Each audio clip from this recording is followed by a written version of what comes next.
Okay, we've got two different groups here. These are the beans that were harvested this year, and these over here are the beans that were remaining in my box for the climbing bean landrace. So, here we've got the rattlesnake, descendants of the rattlesnake. We've got a black, we've got a speckled black, we've got a white, and we've got a red. And then over here, this last one is a group. I got a couple of beans from a friend, and these are the last of those. Okay, so these would not have necessarily been the ones that I planted, but these are the ones that are still in the box. Okay. Now, over here we have this year's harvest.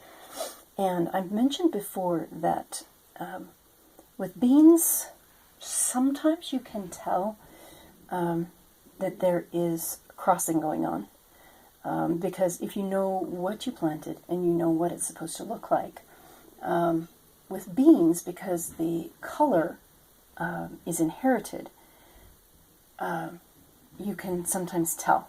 So I think we've got a couple of crosses here, and I believe that all of these came off of 4, possibly 5 plants.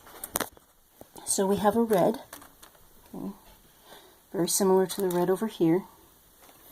We have a dark pink, we have a mid-pink, another mid-pink, I think those two may be the same group, but I'm not sure, a light pink, and a white. Now, I believe that all of those pinks are crosses between the white and the red. I may be wrong. These two over here, I think, are kidney beans, because the kidney beans were doing that. They were warping, so I'm not sure exactly what's going on with those. Then in this next column, we have two. I think these are whites, but they're very wrinkled and very flat, so I'm not sure if they're viable. This one is a speckled black, similar to these, and then we have a solid black and a brown. Now it looks like the brown and the black and the speckled black didn't cross with anything.